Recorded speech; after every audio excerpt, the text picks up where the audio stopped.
Hi, I'm Melissa Smith. I'm Spencer Ziegler, and welcome to Data Lit, a podcast for educators by educators. So, Melissa, I have a question for you to start. All right. If you were, this fills me with anxiety to ask, so it is rhetorical. Don't take this literally. But if you were not an educator, please don't, but instead like a business owner, what type of business would you have? So, keeping true to the fact that I am a foodie, along with being an educator, it would have to be something like a sandwich shop or some other kind of food-related kind of business. Okay. So you got a sandwich shop. Let's say you've opened up, customers are starting to pile in, and you want to kind of gauge, how is it going? What type of information, what type of data might you want to collect to get a sense of how this sandwich shop is going? So, I think number one, right, would be sales, making sure that our sales doing well, looking at, I guess, profit margins, looking at if we were increasing, I want to say fan base, but like a customer base. Like, so we had like repeat customers, I think. Right. Probably looking at our procedures, making sure that, how are we opening? How are we closing? How are we ordering, items, those sort of things. And then also too, looking at, do we have repeat customers? Maybe are customers being satisfied? Are they saying anything about us? Are they spreading the word, making like, I don't know, TikToks or, those sort of things? Yeah. Or are we on like one of my favorite ones, like the Raleigh Food Trap? Like, did we make it to that level where people are coming in and, those sort of things? Okay. That's perfect. That lines up actually with some research that we've cited before, including a whole episode a few seasons back from Victoria Bernhardt on multiple measures used for school improvement. So kind of shifting back to the educational kind of lens. So she talks about when you're looking at data for categories that might be helpful. Student learning, which is like the outcome. So for the sandwich shop, that can be like the sales, but for us in education, that might be like those kind of scores, graduation rates. Grades, assessments, Yep. Demographics. So you talk about like the customer base. That might be, the people that we're trying to reach. So the students, thinking about which students are in group A versus group B and how they're faring with, what we're trying to do and all that. Yeah. Process data, the steps in place. So you talked about the, opening, closing, those kind of processes there. But in education, how are we doing the teaching? What are the steps when students are coming into the door, moving through the building, all that. And then the last one, perception data. How do people feel? Be it about your shop or about your school, about your instruction, all those kind of things. And each of them are useful. And today, and actually with the next episode, we're going to kind of zoom in on that perception data piece. That the idea of just how do people feel about the environment, about the instruction, about the stuff that we're trying to do. Because without that, then students just turn into kind of empty vessels and the system doesn't quite work right. And I think I also heard when I am talking to folks about these four measures, one of the things that the research says is the reason why perception matters is that it heavily influences our attitudes, our beliefs, which then influences our actions and ultimately student outcomes. So it's really good to be in tune with perceptions because of that connection to, attitudes, beliefs, actions, and then results. Yeah, well said. So, okay, focusing on perception data, what might this look like in schools? Let's kind of maybe work through for audiences. Sure. So what does perception data look like for students? So for us, we have, it's like asking students, what they know, believe. And so we can do anything from as informal as an exit ticket that's not about working out something, but asking them how they feel. I know like when I was in class, especially at the beginning of the school year, asking them for some feedback about either a project or, how things are going. So checking in with them.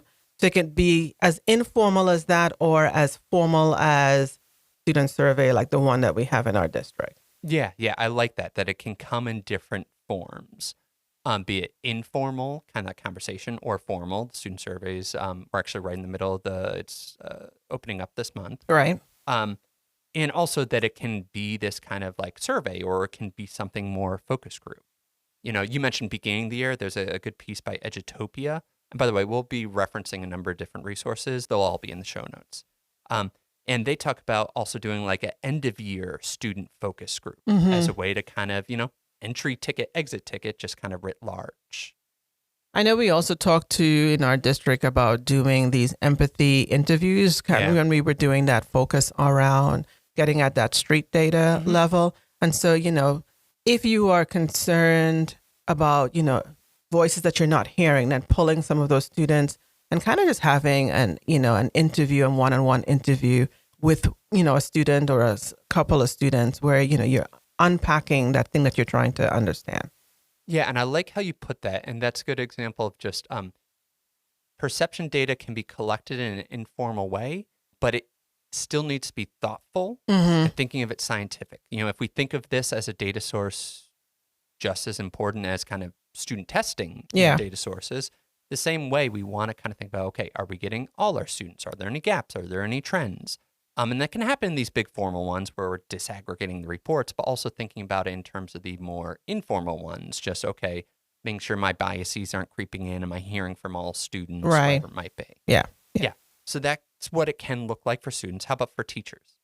So for teachers, I think the most popular one is, our teacher working conditions one, right? And so I think one of the nice things that I like in our district is, in addition to the teacher working conditions survey that we get from the state, we also have one locally. And so that gives us a better sense of year by year trends when you're trying to unpack and understand climate and culture that might be happening at your school or at the district level. Well put. And that's an example of some of those like kind of formal ones. But also, when you look at the research with collecting perception data, the challenge is oftentimes those like representative samples and all those kind of things. An advantage that we have with students and teachers is they are a captive audience. Yes. So thinking of times, now there's easier at the elementary than middle than high school, but times in which you have that captive audience, such as maybe like staff meetings or in-service days, whatever it might be, to, like we said with students, kind of thoughtfully and methodically get some perception data about what is working and what's not. I know in some schools they have ways of doing like a suggestion box. Yeah. From, so that, either teachers and or families can provide feedback. But I know as an administrator, you get emails Yep. from, staff members or from families, that's giving you their point of view on a matter. And that is equally as important as, some of the other more formal surveys. Yeah. And I think one of the advantages is when you start thinking this as a data source, just like your EOG, GOP charts or something like that, that might help you to not, it's easy to have a very personal response to getting perception data to those emails that pop in. But perhaps when you frame it as, okay, this is a data source. So here's one, let me make sure that I'm collecting other data around it. So I'm not necessarily letting those that just have access to me for various reasons have an outweighed influence. Right. I agree. Yeah. Okay. So that's students and teachers. Now it gets a little bit more complicated when we start thinking about community because that's less of that captive audience. So what might perception data look like in Wake County in terms of the community? So we have our Panorama Family Engagement Survey. And I think the window for that is also coming up starting next month in April. And again, this is a more formal way of getting information from our families that we serve and getting to hear from them about, again, what is working and what is not working at the school level.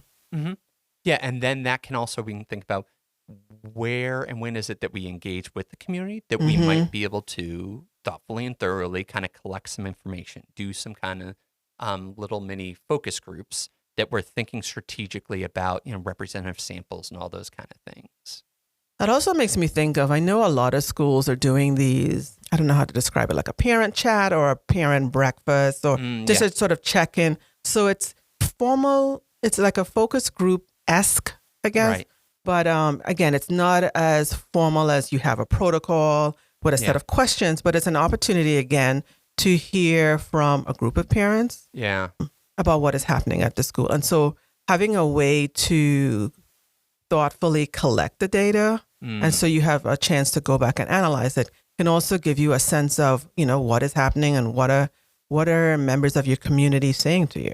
Yeah, and I like that as an example too, because it's the kind of thing that hopefully for those that are participating, it feels just impromptu. It feels very organic and natural. But on the back end, there's a lot of planning that's done to make sure that we're thinking things like, okay, where is our base? Do we have families in different parts Yes. that this might be more or less convenient for? What times do we do this? How do we set up the environment so it feels welcoming, particularly if people maybe had different relationships with school? Yes. There's a lot that you have to do.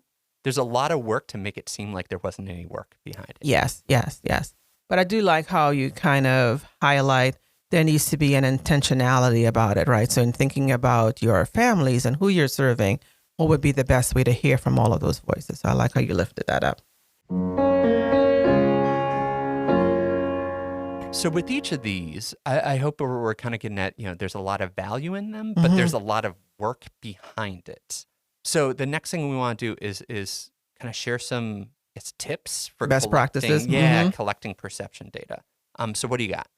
So I think the first one, when we looked at all of the articles that we referenced, is starting to establish your purpose and the why. And that was one of my favorite ones because you need to be intentional. So before you even consider what you want to learn or why it is important, it's nice to kind of sort of be like, what is it that we're doing? Don't just be like, okay, I want to, survey parents. What is it that you want to learn and why do you want to learn it? I think in the DRA forecast that we did about best practices that we have linked, one of the key things that they talked about is beginning with like a collaborative team, right? Because one of the things that I think is important for folks to understand is that while one person might be doing this, because you want to get that multiple lens, it is better to have a collaborative team that's working on collecting your perception data so that you're making sure that you of yourself, you're able to sort of making sure that, can I think of all of the multiple lenses that is needed to be intentional? And then I think the other thing that they said that's important is communicating the value. So letting people know why it's important that you want their feedback. I think it's easy to ask people, but because you're asking them to give up time to then give you open and honest feedback, it's important to let them know why you want to do that. And maybe even what are you going to do with the information? Yeah, I think that's key because a lot of this is just kind of data in, data out. And if you're not collecting useful, perception data, then there's just less that you can do with it.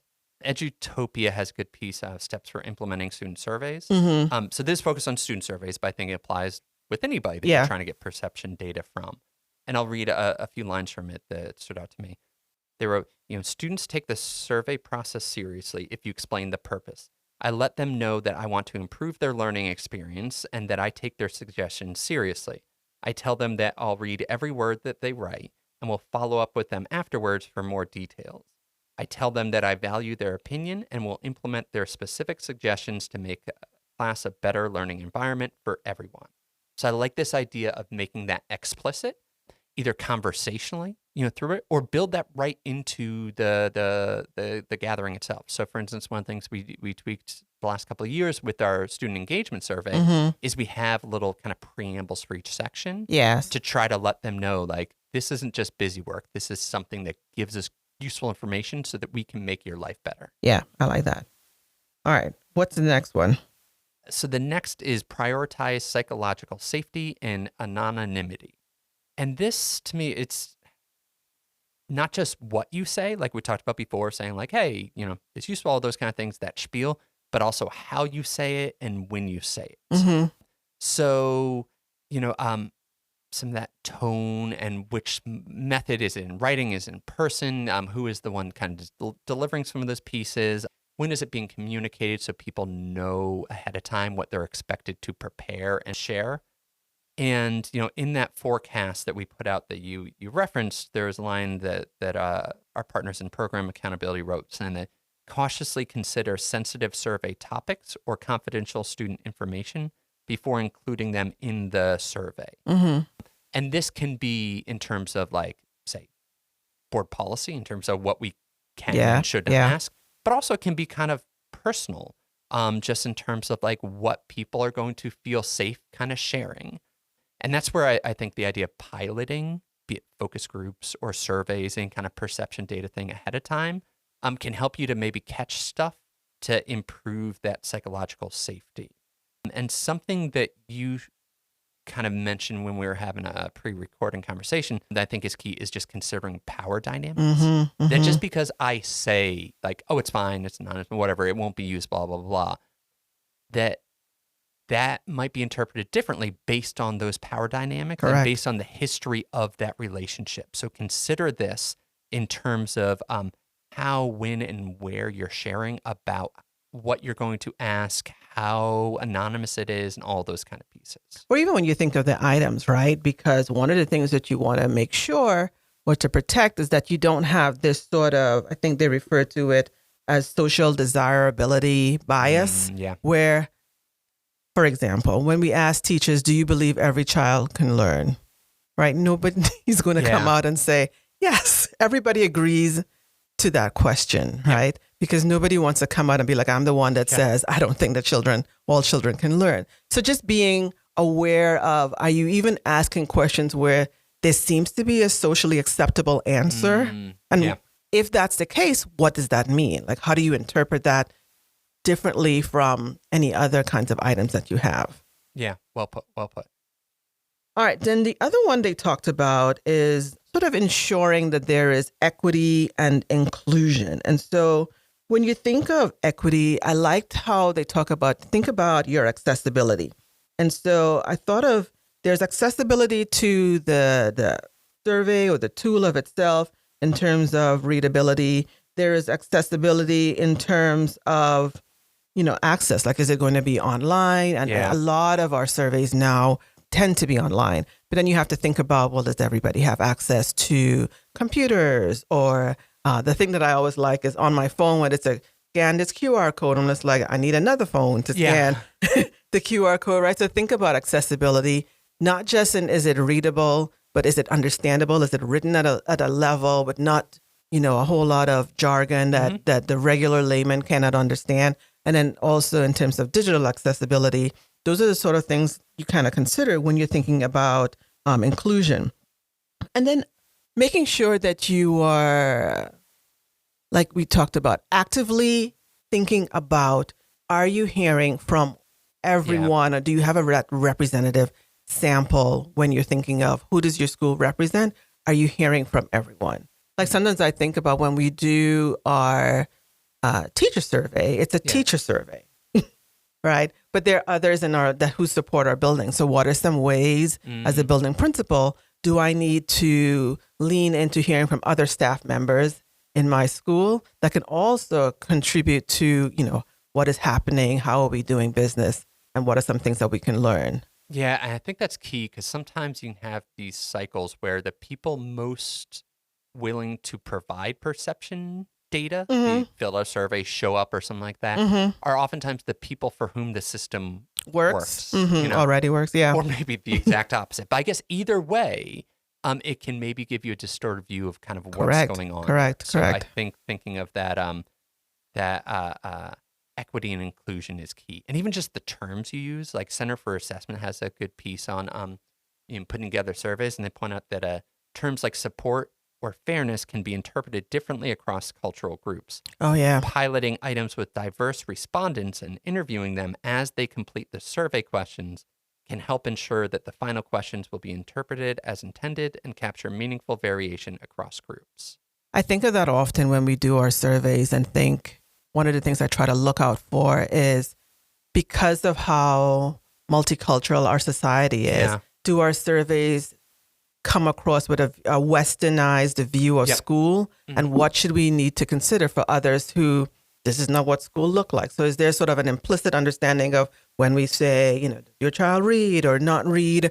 Are there some implicit cultural things that we're capturing or not capturing when we use certain words and phrases that we need to be aware of? And my brain's not even going to kind of register that might be happening. So the importance of that piloting and asking questions and all that kind of prep work, it's a lot, and it's an investment, right? Because it's easy just to create that quick Google Forms and then Yeah. send it out. But when you send out a form and then you realize like, oh, this data isn't helpful for whatever reason, how you're asking, who you're asking, those kind of things, then kind of take it back and ask for people to fill out a second one. You've lost some Yeah. trust, the response rates, those. So investing a little time beforehand to try to do these things is going to earn you back some time on the back end in terms of figuring out what's being said and acting on it. And I think it kind of leads to that point that I made about, starting with a collaborative team. Yeah. So not just a group of people who have time to get together, Yep. but making sure that your collaborative team is also representative of those diverse voices to help you think outside of your own self. All right. So what's the next one? So the next is use a quality survey tool. Yep. It's one of the things that really stood out as I was preparing for this interview is just, this is hard. It's really tough. It's really tough gathering perception data that is valid, that is measuring what you want and reliable, that, no matter the circumstance, the Right. context, it's going to be consistently giving those kind of results. So like if you are creating the questions for an interview, focus group, survey, whatever it might be, for instance, close-ended, there's so much you have to consider. And you touched on some of these, that, double-barreled, double negative, whether it would be interpreted differently by different groups.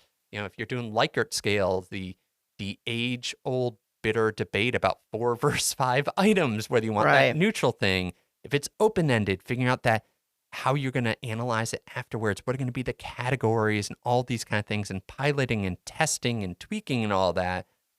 Make sure it complies with, Senate Bill 49 and all Yes, these kind of pieces. And for this, Harvard has a piece on surveys. And one of the things that they stress is they say, don't reinvent the wheel, and saying, if there's something out there that has already gone through these steps, Right. and has been proven to be valid and reliable, and the questions have been tested out and they've kind of done these kind of tests, then, maybe starting there. Be it, pulling, say, items from our student survey, which has been, approved from the district lawyers, all those kind of things. Mm-hmm. That saves you a lot of work because this is tricky. And it also allows you to get some comparison across time when you're asking people the same questions over time to see, okay, we asked them this, then we tried X, then we ask again and see how it kind of changed. So I think, we can help you. Contact us if you are trying to develop your own perception data. That's what we do in DRA. But don't reinvent the wheel. See what's already out there, making sure that it is kosher and approved and complies with all the stuff we've referenced, to get some useful data that way.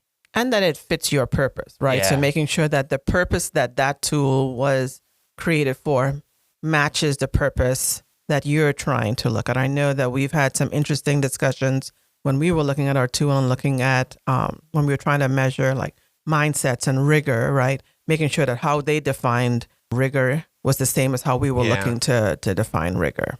Yeah, so I suppose it's kind of that balance of just was already out there and approved and kind of gone through those things, while also making sure that it's going to kind of fit the audience and the purpose that you're working for. Correct. Yeah. All right, what's next? All right. So the other one they talked about is sort of this closing the loop through transparency. Mm-hmm.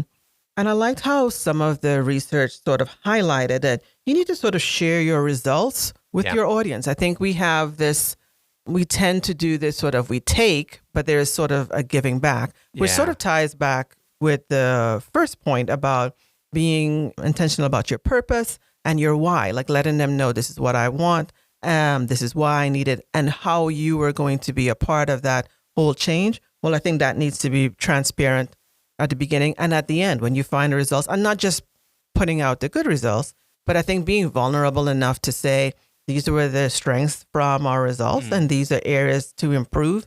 And even if you can't do them all, at least be willing to show a commitment to like, here's one thing I think in the future that we would like to consider, right? Yeah. But I think you honor your audience and the time that they took to give you honest feedback when you sort of close that loop. Yeah, well put. One of the things I find interesting about this topic is, on our student survey, on the teacher survey, on the panorama survey, there are various items that try to gauge, like, do you feel like you are valued, like you're a part of this process? Yeah. And there's some neat about just the the act of asking them, and then most importantly, acting on what they tell you can actually improve that measure itself. Like you don't get that with other kind of assessments. Just the act of assessing can kind of like approve it. It's that kind of assessment as learning a little bit that we talked about previously. So that can then not just close the loop, but keep the loop going and create this virtuous cycle. And then the next, the best way to improve response rates is showing historically that you value and use their input. Right. So it can create a virtuous loop, or it can create it can break the loop if you ask someone for feedback, but then imply that they feel as though you're not going to take them seriously. Yeah. Why did they invest time for that? Yeah. And I think that kind of brings us to the last piece that we want to reference, which is just kind of plan for putting that data into action. Making sure that you're not just asking, but you're acting on it. And again, our forecast that we've referenced, they mention a few things here that I want to highlight. One, just honor those promises of anonymity. And this can be, on a basic level, just if you said it was anonymous, of course, don't report out otherwise, but also thinking about in terms of whether things could be inferred. If only 6 people kind of filled out, just be very careful with how you're sharing these results so that people will feel safe, going back to that psychological safety, and that the things you promised them were valued, were honored. Then program accountability stresses review the survey and item response rates for notable trends, and then summarize by, student groups, topics of interest, those kind of things. So, we're analyzing the data the same way that we want to analyze, when the EOG data comes in. It's not just, ask and then you kind of forget. And teachers have a lot of data. Like we were talking about all the complexities around perception data, but kind of zoom back out to the beginning, there's just 1 out of 4 measures that we talked about. We collect quite a bit. And I want to kind of wrap up this part with a quote from Educational Leadership piece by Douglas Fisher and Nancy Fry, where they say, but gathering is not analyzing, and without analysis, there's little reason to gather the data in the first place. It's like picking apples off the tree only to let them rot rather than consume them. Ooh. Yeah, so yes, there's value in kind of asking and collecting perception data and thinking carefully about how you're, planting the seeds for that tree so it's going to give you the fruit and all those kind of things. But all of it falls apart if you don't pick that apple and figure out how to use it to improve. The metaphor's falling apart a little bit here. That field, I don't know, whatever it might be. Yeah, I think the thing that I took away is kind of like where we started, right? This is one measure that's part of the other measures. And so when you get your perception data, sometimes you just need to triangulate with the others. Like, how is this lining up and fitting in with some of your process data that you're collecting, with your outcome data, with the demographic data, like putting it all together, because no one measure by themselves can tell you the whole story, right? You kind of have to collectively have them all to kind of see the full orchard. Since you use an apple, you have to use all of them in tandem to kind of get a total sense of what is happening. What's the data story?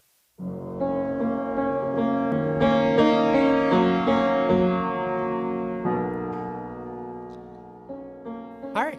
This episode was kind of focusing on kind of sharing research and best practices. And I'm excited because the next episode, we're going to get a sense of just, okay, what does this look like in action? Right. So for that, we're going to talk to Julie Sexton, principal at Combs Magnet Elementary School, to get a sense of how she uses perception data to improve her school. Okay. Thank you, Mellisa, for chatting about perception data with me today. This was fun. Yeah, and thank you to Green Hope High School's Lucas Brandon for the theme music. Thank you to you listeners as well. You can get some resources. We referenced a lot of different stuff today in the show notes, including a link to our website where you can learn more. And we'll catch you next time. Bye.